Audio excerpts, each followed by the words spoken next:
And next on the banana splits, Bingo gets his toothpaste bill. And now, on TBC1, it's Matanori. Matanori, Matanori.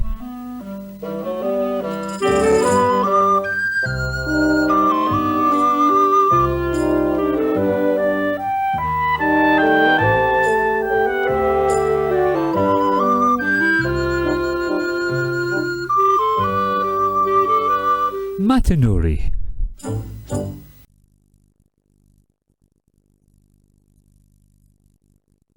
A Christmas Carol by Charles Dickens. Stave 5. The end of it.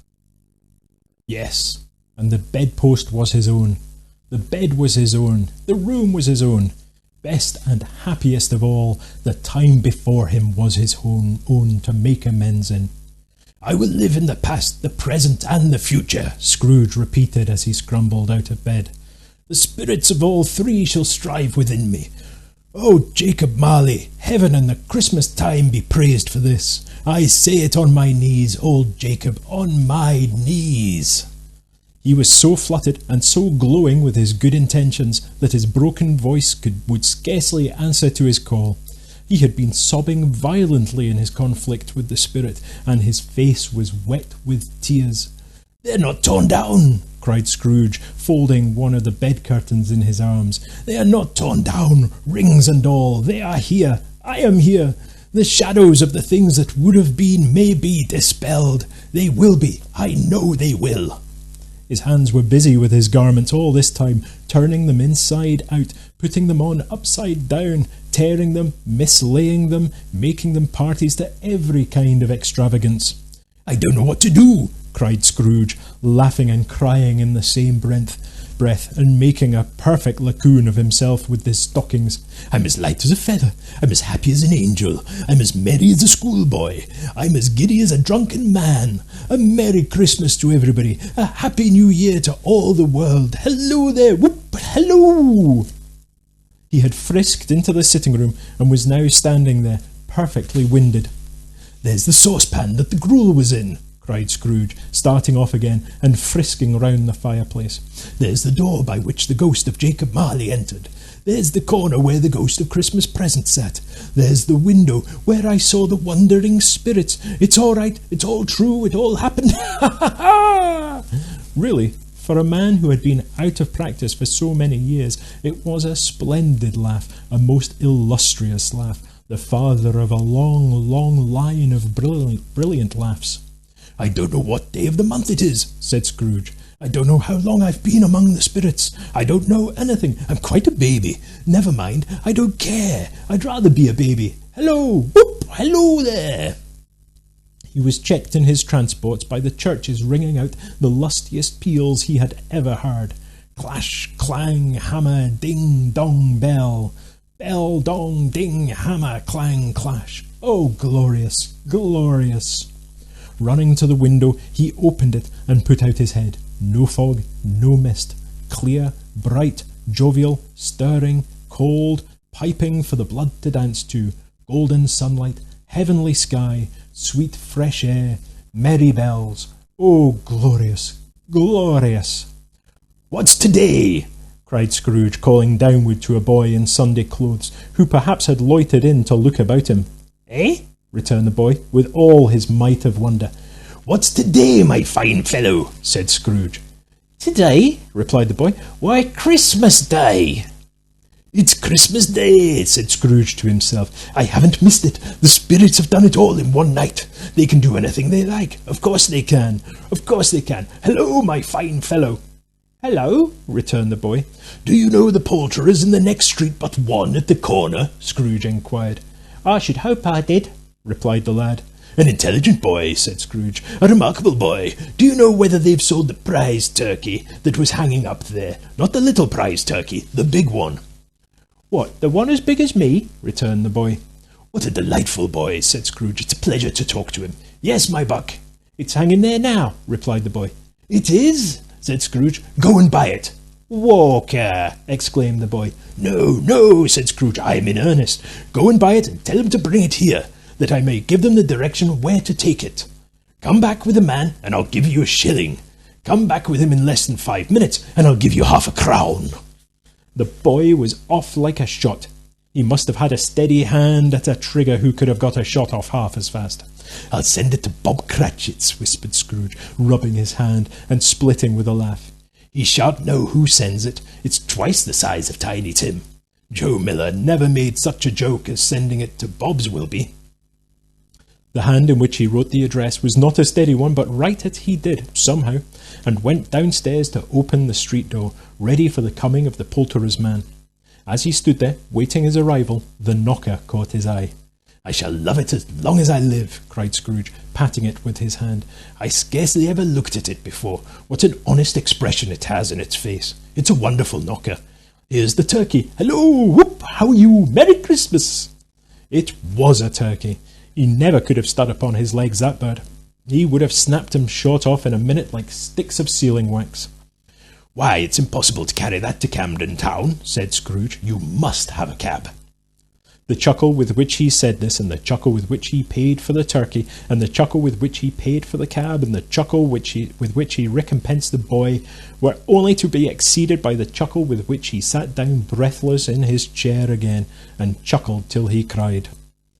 Shaving was not an easy task, for his hand continued to shake very much, and shaving requires attention, even when you don't dance while you're at it. But if he had cut off the end of his nose off, he would have put a piece of sticking plaster over it and been quite satisfied. He dressed himself all in his best, and at last got out into the streets. The people were by this time pouring forth as he had seen them with the ghost of Christmas present, and walking with his hands behind him, Scrooge regarded every one with a delighted smile. He looked so irresistibly pleasant, in a word, that 3 or 4 good-humoured fellows said, Good morning, sir, and Merry Christmas to you. And Scrooge said often afterwards that of all the blithe sounds he had ever heard, those were the blithest in his ears. He had not gone far when, coming on towards him, he beheld the portly gentleman, who had walked into his counting-house the day before, and said, Scrooge and Marley's, I believe. It set a pang across his heart to think how this old gentleman would look upon him when they met, but he knew what path lay straight before him, and he took it. My dear sir, said Scrooge, quickening his pace, and taking the old gentleman by both his hands, how do you do? I hope you succeeded yesterday. It was very kind of you. A Merry Christmas to you, sir. Mr. Scrooge? Yes, said Scrooge, that is my name, and I fear it may not be pleasant to you. Allow me to ask your pardon, and will you have the goodness— Here Scrooge whispered in his ear. Lord bless me, cried the gentleman as if his breath were gone. My dear Mr. Scrooge, are you serious? If you please, said Scrooge, not a farthing less. A great many back payments are included in it, I assure you. Will you do me that favour? My dear sir, said the other, shaking hands with him, I don't know what to say to such munificent— Don't say anything, please, retorted Scrooge. Come and see me. Will you come and see me? I will, cried the old gentleman, and it was clear he meant to do it. Thank ye, said Scrooge. I'm much obliged to you. I thank you 50 times. Bless you.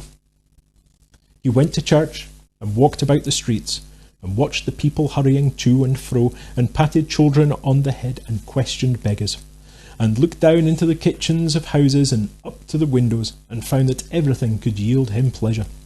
He had never dreamed that any walk, that anything, could give him so much happiness.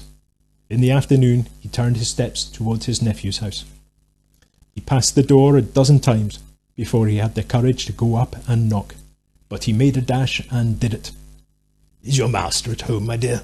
Said Scrooge to the girl. Nice girl, very. Yes, sir. Where is he, my love? Said Scrooge.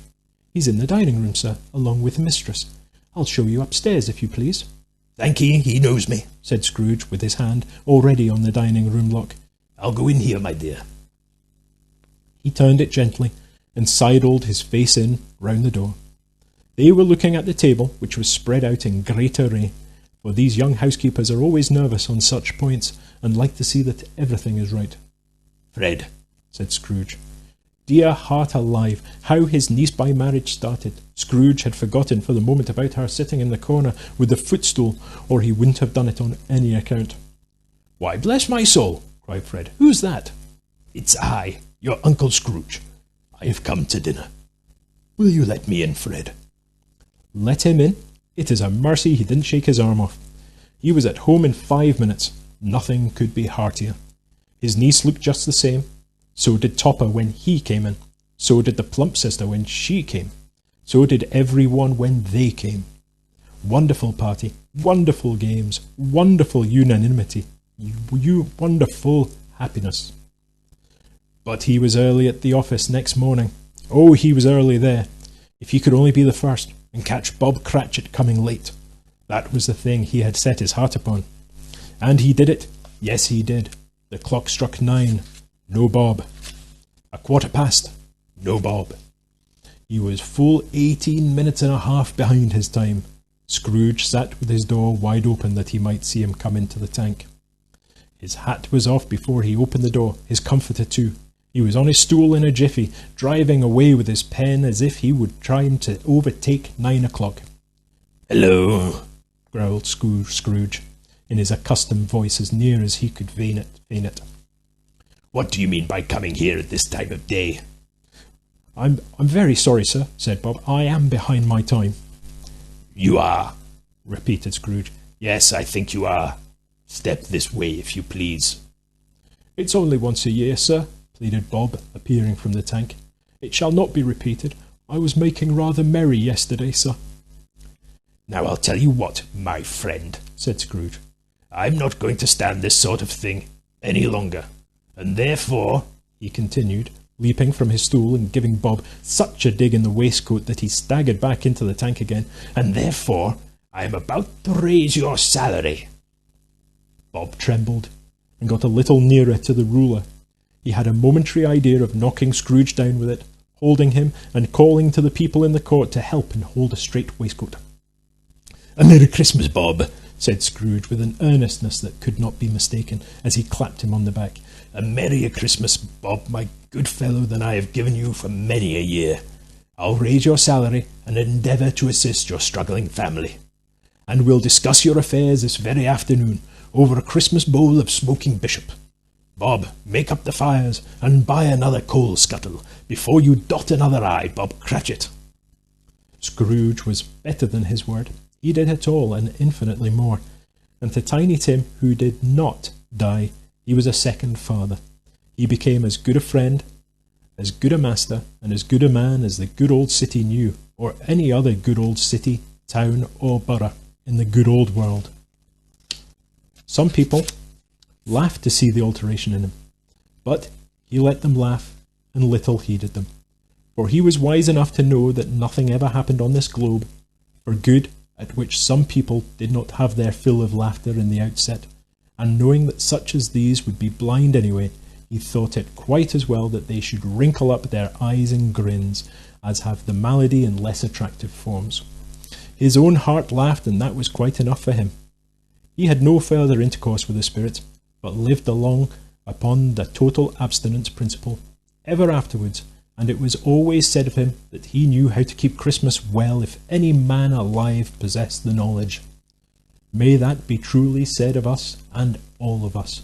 And so, as Tiny Tim observed, God bless us, everyone.